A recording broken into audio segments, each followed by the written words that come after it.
In this video I want to discuss two things, one being properties of negatives and the other being properties of fractions. So with negatives we've got a lot of different properties here, 6 of them. The first one is just the definition of negative, saying essentially negative is just a multiplication by negative 1.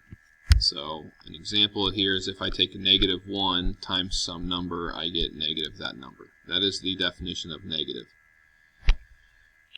Negative of a negative, if I take the negative of negative 2, I then get positive 2. A positive times a negative, and I've got some different things here, but it basically says that if I take a negative number and I multiply by a positive number, it doesn't matter which one is positive and which one is negative, or if they are both positive and I just bring the negative out front, I'm going to get the same thing, right? I'm going to get negative, in that case, negative 6. So it doesn't matter which one is negative, or I could just do the negative out front. I'm going to get negative 6. Now, negative times a negative, if I do negative 2 times negative 3, that is the same thing as 2 times 3, right? It's a positive 6 in that case. Negative of a sum. So I've got a sum 2 plus 3. If I do the negative of that, I just make both things negative, right? Negative 2 minus 3.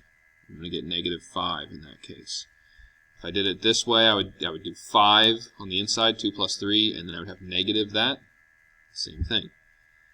And then negative of a difference, if I were to do 2 minus 3, so that would give us negative 1, but if I do the negative of that, what I'm going to end up with is I can just do what's called, I guess, opposite factors here. I can switch these around and just say it's going to be the same as 3 minus 2.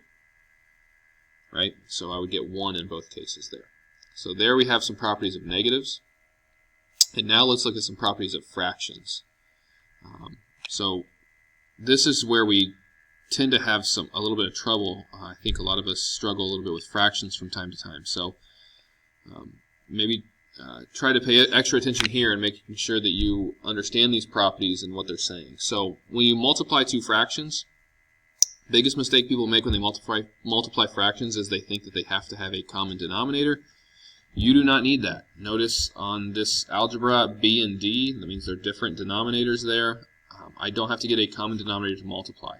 So if I just have something like 2/3 times 4/5, what that says is I'm simply going to multiply the numerators together, 2 times 4. I'm going to multiply the denominators together, 3 times 5, and I get 8 over 15. If I divide fractions, so I've got A over B divided by C over D, you should know that you can change the operation to multiplication and flip that second fraction.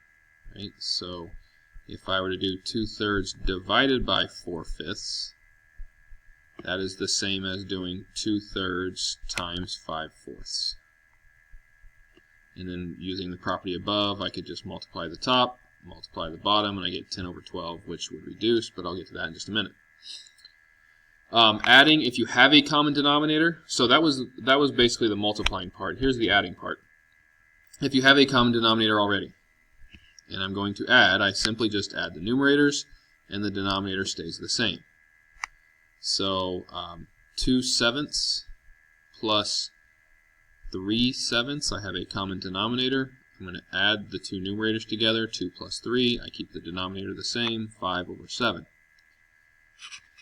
If I do not have a common denominator and I'm trying to add, so here I don't have a common denominator, they are different. What this is saying is you don't necessarily have to go this far every time, but this is saying if I just do the product of the two denominators, which is this B times D, then I can add them together because I'm going to have a common denominator. Now you should know that you don't necessarily have to always go to the product of those two things. Sometimes you can find a number smaller than that they have in common. But that's what this is saying. Okay? I need to get a common denominator if I don't have a common denominator. So if I had something like 2/3 and I want to add to that 3/5,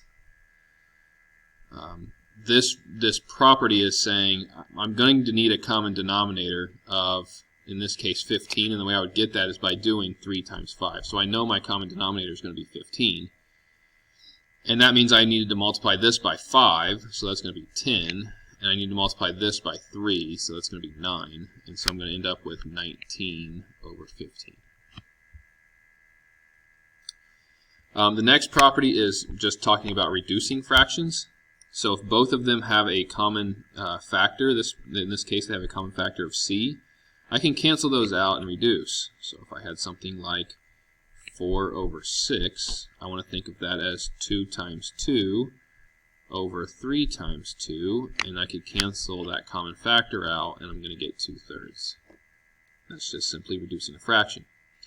And the last one, again, this is where people, for some reason, people get this first property, multiplying fractions, mixed up with cross multiplication. It's not the same thing at all. So cross multiplication says if I have an equation, there is an equal sign in between them.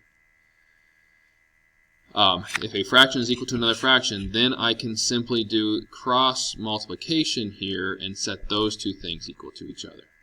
Okay, so an example there is if we said that, I'll do two things that I know are equal. So 2/3 I know is the same as 4/6, right? Because I can do cross product and I get 12 is equal to 12, right? 2 times 6 is the same as 3 times 4. Now, we usually use cross multiplication when I do not know one of my numbers, right? And I'm trying to solve for what that would be. But that's when we typically use cross multiplication. But for some reason, a lot of people, when you multiply fractions, try to do this cross multiplication, and that is not the same at all. So the only time you're doing cross multiplication is if there is an equal sign in between them. You're using that typically to figure out what A, D, B, or C would be. Okay, so this is a pretty important table for you. Please reference this anytime that you're struggling with fractions. Look to this and make sure that you understand what those properties are saying.